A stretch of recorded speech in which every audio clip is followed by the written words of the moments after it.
diri terlebih dahulu. Saya Rizal Fatina dengan NIM A1012231060.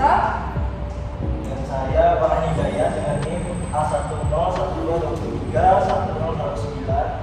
Saya Saufilia Inanggoy dengan NIM A1012231021. Dan saya Abdul dengan NIM A1012231025. Dan saya Eda Marpaung dengan NIM A1012231064. Baiklah, kami akan menjelaskan materinya.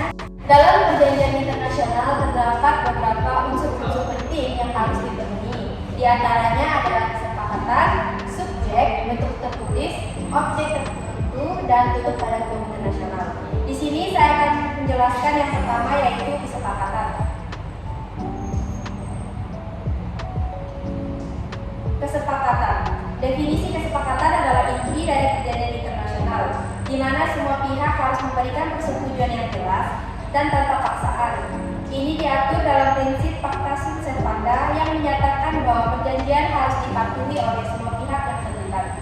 Bentuk tertulis, kesepakatan biasanya dituangkan dalam bentuk tertulis sesuai dengan ketentuan dalam Konvensi Wina 1969 tentang hukum perjanjian internasional. Ini penting untuk memastikan bahwa semua pihak memiliki dokumen resmi.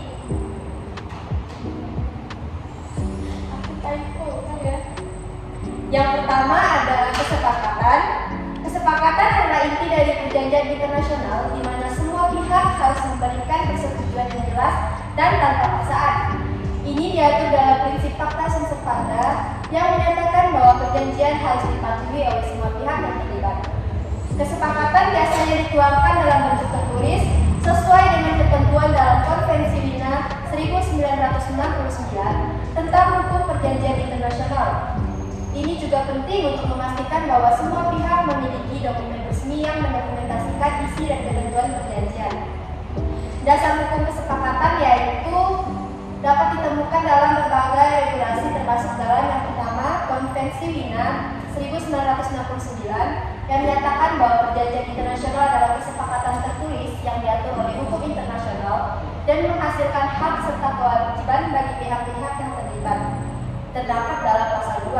Kemudian juga terdapat dalam Undang-Undang Nomor 24 Tahun 2000 tentang perjanjian internasional yang mengatur bahwa setiap perjanjian harus dibuat secara tertulis dan menimbulkan hak serta kewajiban di bidang hukum publik. Selanjutnya akan dijelaskan oleh teman saya. Baik, saya akan menjelaskan tentang subjek hukum. Definisi subjek hukum dalam perjanjian internasional adalah entitas yang memiliki kapasitas untuk membuat dan terikat pada perjanjian. Itu seperti negara dan organisasi internasional. Dasar hukumnya itu mengenai subjek dalam perjanjian internasional dapat ditemukan dalam berbagai sumber, termasuk yang pertama Konvensi Wina 1969 tentang hukum perjanjian internasional. Menyatakan bahwa hanya subjek hukum internasional yang diakui yang dapat membuat perjanjian. Yang kedua, Undang-Undang Nomor 24 Tahun 2000 tentang perjanjian internasional itu mengatur tentang siapa saja yang dapat menjadi pihak dalam perjanjian internasional dan menekankan pentingnya keterlibatan subjek hukum yang sah. Subjek yang menjadi subjek dalam perjanjian internasional diantaranya itu yang pertama negara, yang kedua organisasi internasional, yang ketiga tahta suci dalam kurung Vatikan, yang keempat Palang Merah Internasional, yang kelima negara Indonesia kita, yang keenam negara yang memperjuangkan haknya, dan yang ketujuh kelompok pembebasan dan pemberontak. Baik, selanjutnya akan dibacakan oleh Selvi.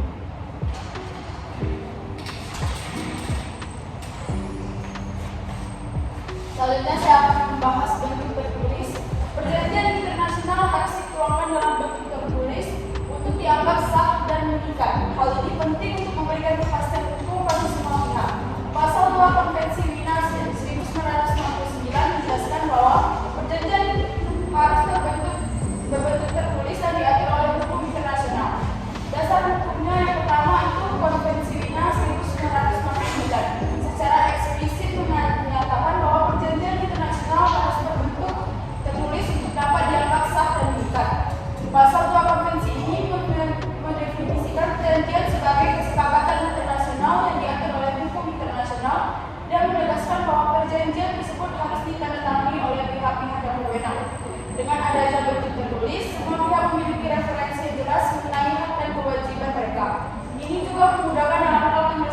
kita jika terjadi perselisihan mengenai interpretasi atau pelaksanaan perjanjian.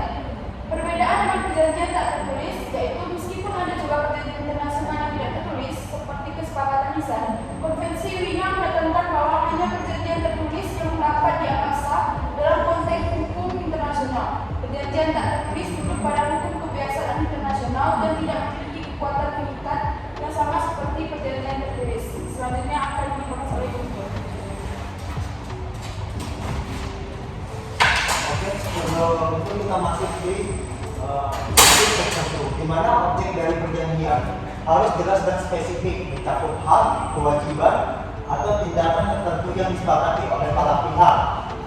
Seperti contoh, dalam perjanjian perdagangan, objeknya mungkin mencakup pengaturan tarif dan kuota barang yang diperdagangkan. Dalam perjanjian lingkungan, objeknya bisa berupa komitmen untuk mengurangi emisi gas rumah kaca. Dalam perjanjian keamanan, objek